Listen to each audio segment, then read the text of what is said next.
नमस्कार। अर्जन टीवी के उत्तराखंड के इस खास बुलेटिन में एक बार फिर से आप सभी का बहुत स्वागत है।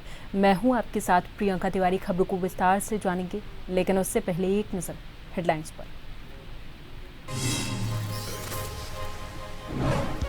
उत्तराखंड के पूर्व सैनिकों के लिए नए प्रस्तावों पर विचार, शस्त्र लाइसेंस नीति पर मंथन, कानूनी सहायता और अग्निवीर प्लान पर चर्चा।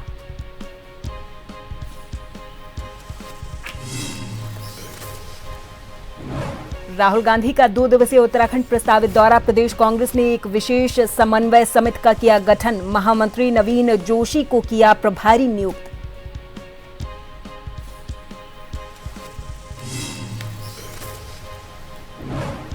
LUCC घोटाला में कार्रवाई, सीबीआई ने महाराष्ट्र से 2 आरोपियों को किया गिरफ्तार, अब तक 7 लोग पकड़े गए। 1.5 लाख लोगों से ठगी थे 800 करोड़।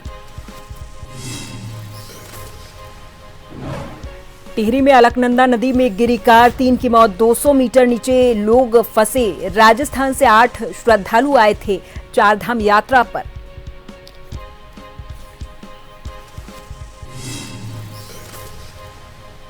और उत्तराखंड के सभी जिलों में बारिश का येलो अलर्ट, पहाड़ों में बर्फबारी के आसार, नैनीताल में सबसे अधिक बरसे बादल, 7 जून तक मौसम खराब।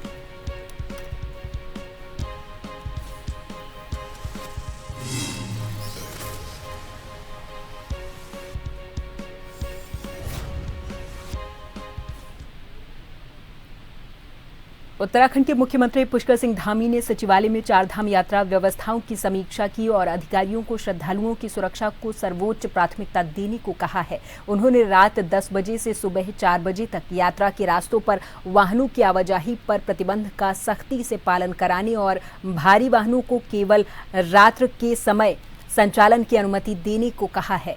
मुख्यमंत्री ने धामों में क्षमता के अनुरूप दर्शन व्यवस्था के लिए SOP तैयार करने, भीड़ प्रबंधन को वैज्ञानिक और चरणबद्ध तरीके से लागू करने और होल्डिंग एरिया में भोजन, पेयजल, पार्किंग, शौचालय सहित सभी सुविधाएं सुनिश्चित करने को कहा है। उन्होंने ये कहा कि यात्रियों को मौसम, यातायात, मार्ग अवरोध और दर्शन संबंधित अद्यतन जानकारी LED, social media, WhatsApp channel और रेडियो के माध्यम से लगातार उपलब्ध कराई जाएं। मॉनसून को देखते हुए संवेदनशील इलाकों में JCB, Poclain machine, ambulance, satellite phone और राहत बचाव उपकरणों की अग्रिम व्यवस्था सुनिश्चित करने को मुख्यमंत्री धामी ने कहा है।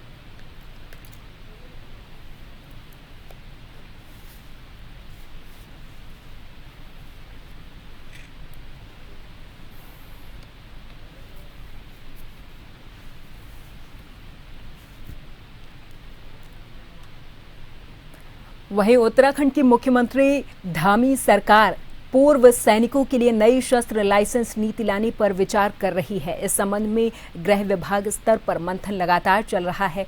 पूर्व सैनिकों को प्राथमिकता के आधार पर शस्त्र लाइसेंस दिए जाने की मांग लंबे समय से उठती रही है। सरकार पूर्व सैनिकों के बढ़ते जमीनी विवादों को देखते हुए उन्हें निःशुल्क कानूनी सहायता उपलब्ध कराने के प्रस्ताव पर भी विचार कर रही है। सूत्रों के मुताबिक इस विषय पर शासन स्तर पर कई दौर की चर्चा भी हो चुकी है। इसी के साथ सरकार अग्निवीर योजना के तहत रिटायर होकर लौटने वाले युवाओं के रोजगार, स्वरोजगार और पुनर्वास की रूपरेखा पर काम कर रही है। पूर्व सैनिकों और पूर्व अर्धसैनिक बलों के कल्याण से जुड़े कई प्रस्ताव अंतिम चरण के विमर्श में बताए जा रहे हैं।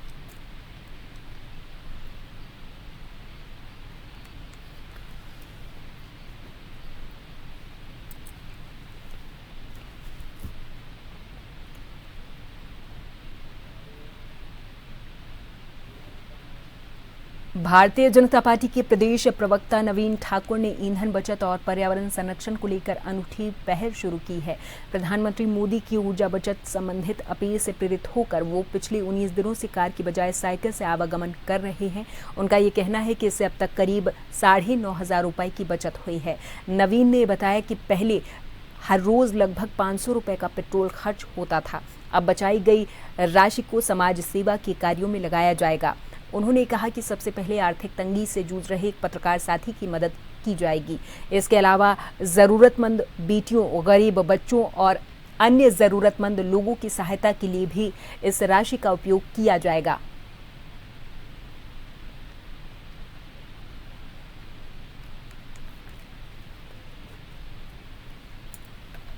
आप सब पत्रकार बंधु हैं जिन्होंने जो है इस मुहिम को आगे बढ़ाया और एक अच्छा प्रोत्साहन मुझे दिया ताकि और लोग भी प्रेरित हो सके।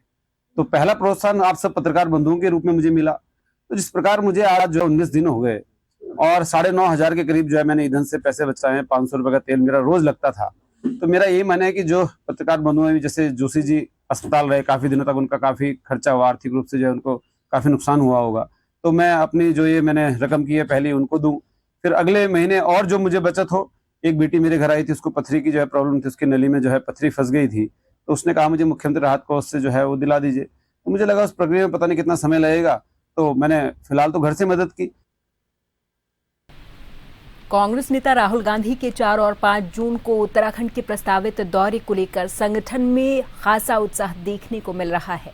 दौरे की तैयारियों को अंतिम रूप देने के लिए प्रदेश कांग्रेस ने एक विशेष समन्वय समिति का गठन भी किया है।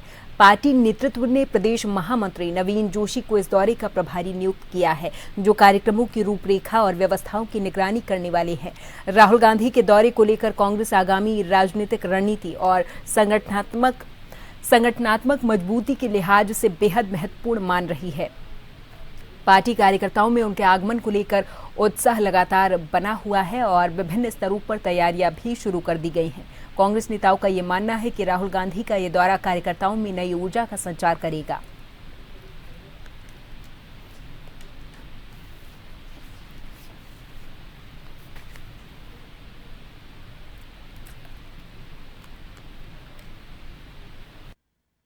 के कार्यक्रम के लिए यहाँ पे कंट्रोल रूम स्थापित किया गया है। राज्य के अंदर जितने भी हमारे कांग्रेस के कार्यकर्ता हैं, पदाधिकारी हैं, उनको किसी भी प्रकार की समस्या ना हो। अगर किसी को कोई समस्या होती है तो हमारे कंट्रोल रूम के जो हमारे सभी सदस्य हैं उनके नंबर उसमें अंकित हैं, वो उनसे फोन कर सकते हैं और हमारे लगातार संपर्क कर सकते हैं। हमारे साथी भी लगातार उनसे संपर्क बनाए रखे हुए हैं। राहुल गांधी जी की रैली को सफल बनाने के लिए हमारा कंट्रोल रूम 24 घंटा काम करेगा।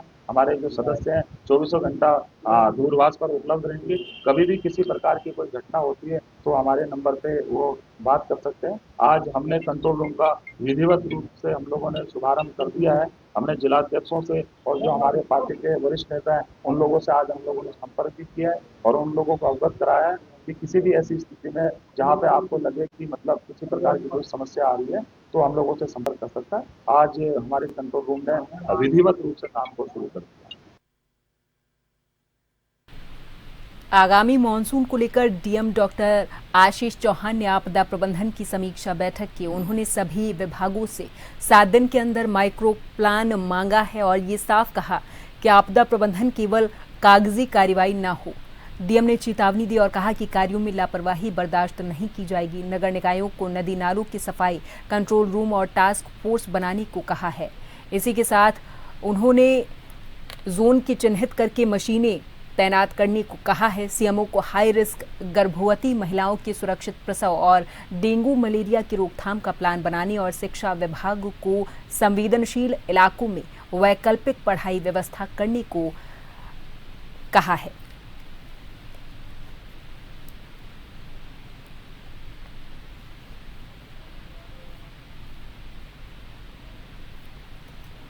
सारे डिपार्टमेंट्स को, और कल भी मैंने इस पे जो हमारे डिपार्टमेंट से जल संस्थान के या हमारी जो क्यूआरटी टीम्स बनी हुई हैं उनकी प्रिपेयर्डनेस को परखने की कोशिश की थी कि हमारा टोटल जो वाटर लॉगिंग एरिया है या लो लाइंग एरिया है उनको आइडेंटिफाई करने के बाद टोटल हैबिटेशन कितना है, पॉपुलेशन कितना अफेक्ट होगी, तो उन सारी चीज़ों पे डिटेल्स मैंने प्राप्त करने की कोशिश की। तो अभी मीटिंग में और क्लैरिटी जो मिलेगी अकॉर्डिंगली मेरे डायरेक्शंस कंसर्निंग डिपार्टमेंट्स को दिए।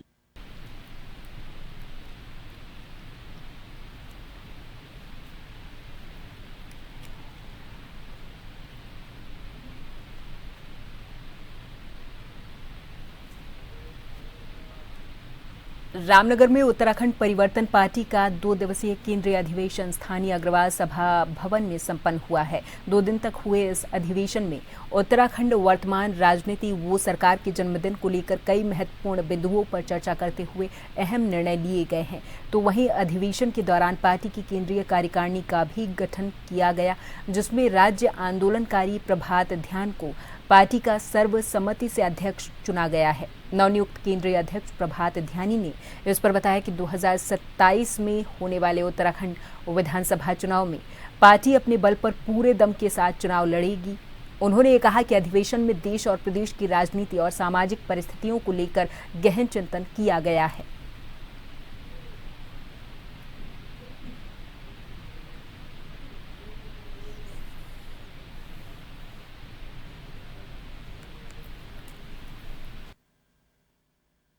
आज हमारा द्विवार्षिक कार्यकारिणी का 2 दिवसीय सम्मेलन चल रहा है और हमने इसमें पूरे दो दिन देश की, प्रदेश की राजनीतिक सामाजिक परिस्थितियों पर गहन चिंतन मनन किया है। नए कार्यकारिणी का हमारा भी चुनाव हुआ है और जो 2027 विधानसभा चुनाव में पार्टी पूरी दमखम के साथ उतरेगी और जो समान विचारधारा के लोग हैं, जन संगठनों के लोग हैं, उनसे मिलकर के जन विरोधी भाजपा को सत्ता से बाहर करने का काम करेंगे। कालाढूंगी नगरपालिका क्षेत्र में खुली अंग्रेजी शराब की दुकान के विरोध में चल रहे धरना प्रदर्शन को आज कालाढूंगी के विधायक वंशीधर भगत के आश्वासन के बाद स्थगित किया गया है। विधायक ने प्रदर्शनकारियों से बातचीत की और कहा कि अंग्रेजी शराब की दुकान को 45 दिनों के अंदर बंद करा दिया जाएगा। साथ ही उन्होंने ये बताया कि प्रस्तावित देसी मदिरा की दुकान को खुलने से पहले ही बंद करा दिया गया है।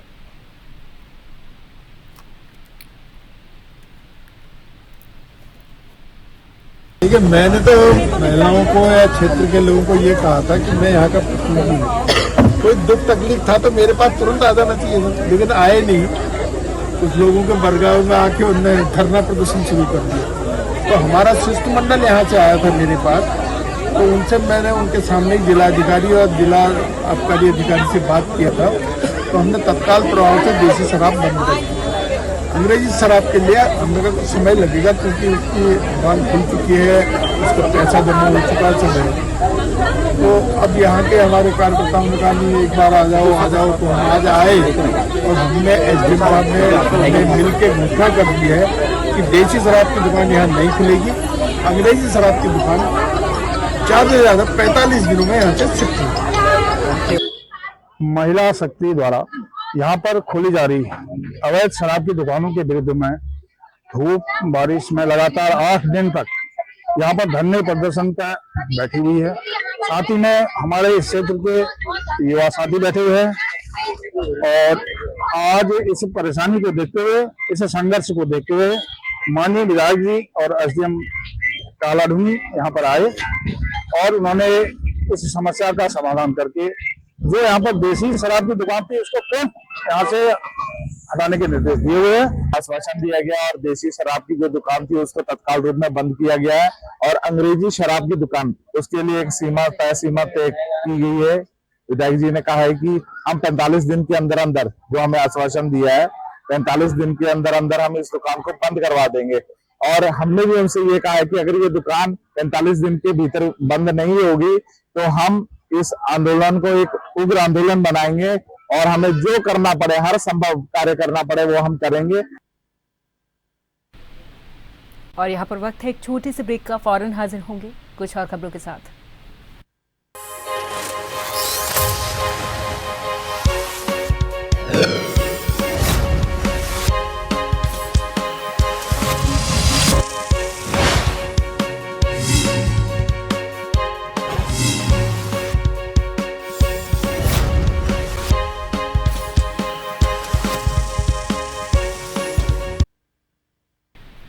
चमोली की सीमांत नीति घाटी में 31 मई से 2 जून तक आयोजित नीति एक्सट्रीम अल्ट्रा रन 2026 का सफल आयोजन उत्तराखंड के साहसिक पर्यटन क्षेत्र में एक महत्वपूर्ण उपलब्धि साबित हुआ है।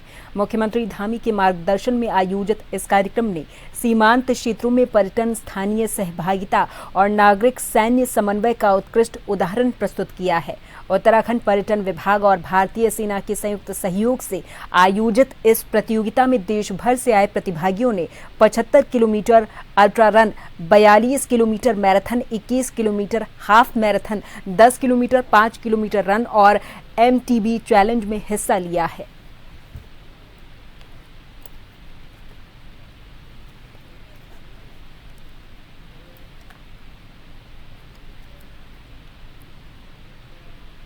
हरिद्वार के कनखल क्षेत्र में गुरुकुल कांगड़ी यूनिवर्सिटी के पास कांवड़ यात्री को गोली मारने की सनसनीखेज घटना का पुलिस ने तुरंत खुलासा किया और 4 आरोपियों को हिरासत में लिया है। पुलिस के अनुसार उत्तर प्रदेश और हरियाणा से जल लेकर लौट रहे कांवड़ यात्रियों की 6 से 7 बाइक सवार युवकों से मामूली कहासुनी हुई थी। विवाद बढ़ने पर बाइक सवार युवकों ने हरियाणा के पानीपत निवासी अजय को गोली मार दी है। घायल अजय को पहले भूमानंद अस्पताल ले जाया गया, जहां से उसे एम्स ऋषिकेश रेफर किया गया है। घटना की गंभीरता को देखते हुए कनखल पुलिस ने तत्काल कार्रवाई की है और मुख्य आरोपी शिवराज को घटना में प्रयुक्त बाइक के साथ पकड़ा है। इसके बाद आदित्य कुमार, हेमंत कुमार और वंश गुप्ता को भी हिरासत में लिया है।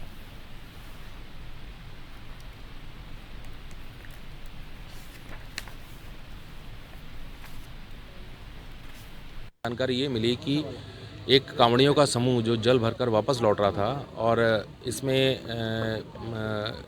इनका किसी से विवाद हुआ और उसमें एक आदमी के कंधे पे इसमें फायर लगा और फिर उसके बाद जब और अधिकारीगण पहुंचे तब जानकारी मिली कि इसमें टोटल 7 लोग थे, हमारे जो हरिद्वार के रहने वाले लड़के हैं और ये कहीं से रात को लौट रहे थे और ये लोग जैसा बताया गया कि किसी थोड़ा खाए पिए हुए थे, पार्टी करके कहीं से लौट रहे थे और वहाँ पे जब ये निकल रहे थे तो कांवड़ियों का समूह जो सो रहा था उनके द्वारा इनको टोका गया कि तुम शोर क्यों कर रहे हो, हुड़दंग क्यों कर रहे हो। इस बात पे इन लोगों की बोलचाल हुई और कोई ऐसा पुरानी इनकी जान पहचान नहीं थी। एक बोलचाल हुई, वहाँ पे गाली गलौज हुई, उसके बाद एक के पास तमंचा था और उसने उससे फायर कर दिया। तो 7 लोग इसमें टोटल प्रकाश में आए, उसमें 4 लोग टोटल अभी तक अरेस्ट हो चुके हैं। रुड़की की मंगलौर कोतवाली क्षेत्र के पीरमपुरा गांव में एक चिंताजनक मामला सामने आया। यहां एक महिला के जहरीला पदार्थ खाने की घटना ने पूरे क्षेत्र में हड़कंप मचा दिया है। महिला के परिजनों ने गांव के 3 लोगों पर मानसिक प्रताड़ना और लगातार धमकियां देने के गंभीर आरोप लगाए हैं। फिलहाल महिला का उपचार चल रहा है और पुलिस इस पूरे मामले की जांच में जुटी हुई है। ये मामला पीरपुरा गांव का है, जहां एक महिला ने कथित तौर पर जहरीला पदार्थ खा लिया था। महिला की हालत बिगड़ने पर परिजन उसे तत्काल अस्पताल लेकर पहुंचे, जहां पर उसका उपचार जारी है। घटना के बाद से परिवार में अफरा तफरी का माहौल बना हुआ है।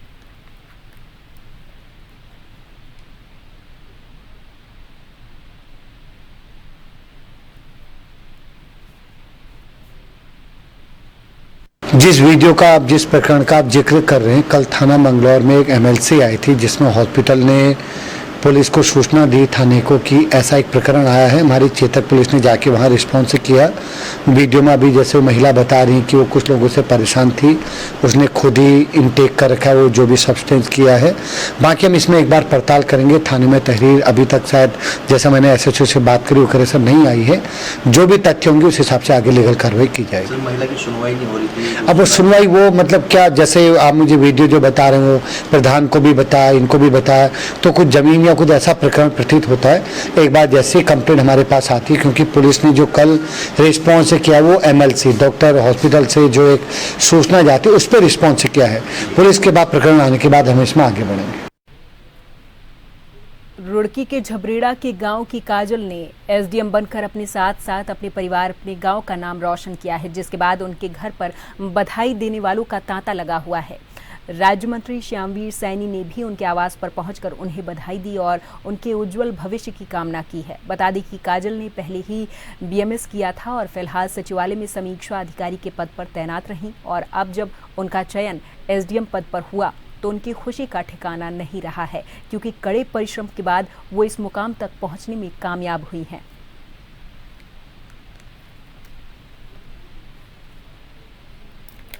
तो मैंने अपनी शुरुआत 2019 से करी थी सिविल सर्विसेज की तैयारी के लिए, और पहले तो यूपीएससी का सोचा था पर वहाँ सफलता नहीं मिली। फिर मैं स्टेट पीसीएस में आई और स्टेट पीसीएस की जो सबसे प्रेस्टीज जॉब है सर वो एसडीएम ही है, और मैंने इसी को ध्यान में रखते हुए अपनी तैयारी करी थी सर। फाइनली मुझे सक्सेस मिली तो मैं बहुत खुश हूँ। कितना कड़ा परिश्रम आपको करना सर आप टाइम फ्रेम देख सकते हैं, लगभग 6-7 साल तो लग ही गए हैं यहाँ तक पहुँचने में, तो परिश्रम तो सर लगा है, बहुत लगा है। आगे क्या प्रोसेस रहेगा सर? आगे तो जैसे भी मतलब मुझे जहाँ पोस्टिंग मिलेगी वहाँ को ध्यान में रखते मैं कार्य करूंगी। बाकी तो सर जैसा फील्ड में रह के मैं थोड़ा थोड़ा सीखूंगी, जैसा काम होगा ऐसा करूंगी। बहुत खुशी है जी, बहुत ही खुशी है। और 9 साल की गुड़िया हमने नवोदय में गई है पहले, फिर नवोदय इंटर किया, फिर उसने क्या नाम मेडिकल कॉलेज से BMS किया। उसके बाद 2019 से इस फील्ड में है सहायक समीक्षा अधिकारी पोस्ट पर भी बहुत खुशी और आज उससे ज्यादा खुशी है। तो ऐसे और बच्चे भी ऐसे ही कामयाब हों, सभी के बच्चे ऐसे कामयाब। हमारे गांव में उससे बच्चे अच्छे पढ़ रहे हैं, शायद अच्छी पोस्ट पे निकलेंगे। इस सड़ौली गांव से बड़े डॉक्टर राजकुमार जी है, सैनी राम कुमार सैनी जी की बिटिया काजल सैनी बहुत होनहार है और इससे पहले भी इसका समीक्षा अधिकारी में सिलेक्शन हुआ है। अब ये शहरी विकास विभाग में जॉब कर दिया है, लेकिन थोड़ी 1-2 नंबर की कमी रही थी, इसने उसको पूरा कर दिया और इस बैच में इसे उप जिलाधिकारी मिला है उत्तराखंड में।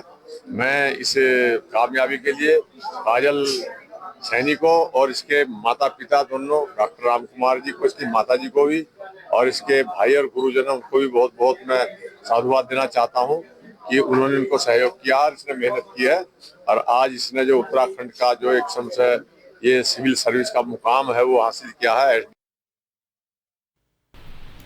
हल्द्वानी नगर निगम के विकास कार्यों, शहर की व्यवस्थाओं और जनता से जुड़े विभिन्न मुद्दों को लेकर हल्द्वानी के महापौर गजराज सिंह बिष्ट ने शहर में चल रहे विकास कार्यों, सफाई व्यवस्था, पेयजल समस्या, ट्रैफिक प्रबंधन और पर्यटन विकास को लेकर नगर निगम की योजनाओं की जानकारी दी है। महापौर गजराज ने ये कहा कि नगर निगम हल्द्वानी को स्वच्छ, सुंदर और सुव्यवस्थित शहर बनाने के लिए लगातार प्रयासरत हैं। उन्होंने बताया कि शहर में सड़क सुधार, नालों की सफाई, स्ट्रीट लाइटों के विस्तार और पार्कों के सौंदर्यीकरण सहित कई महत्वपूर्ण विकास कार्य तेजी से कराए जा रहे हैं। उन्होंने कहा कि नगर निगम की टीमें लगातार फील्ड में रहकर जनता की समस्याओं का समाधान कर रही हैं।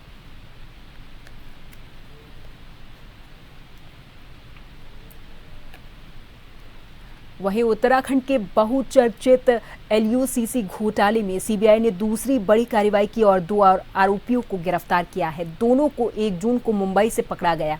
एजेंसी का यह दावा है कि दोनों आरोपी लाखों निवेशकों से जुटाए गए पैसों को इकट्ठा करने, संभालने, दूसरी जगह भेजने और कथित गबन की साजिश में सक्रिय भूमिका निभा रहे थे। CBI के अनुसार उत्तराखंड में करीब 1 लाख निवेशकों को LUCC की अनियमित जमा योजनाओं में निवेश करने का लालच दिया गया था। इन योजनाओं में जमा कुल रकम करीब 800 करोड़ रुपए आंकी गई। जांच में सामने आया कि निवेशकों से जुटाई गई इस राशि का बड़े पैमाने पर दुरुपयोग और डाइवर्जन किया गया है। इससे पहले CBI 12 और 13 मई को 5 आरोपियों को गिरफ्तार कर चुकी है। अब तक कुल 7 लोगों की गिरफ्तारी हो चुकी है। एजेंसी का ये कहना है कि ये कार्रवाई पूरे नेटवर्क और साजिश की परतें खोलने की दिशा में महत्वपूर्ण कदम है।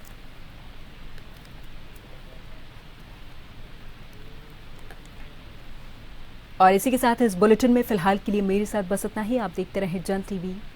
नमस्कार।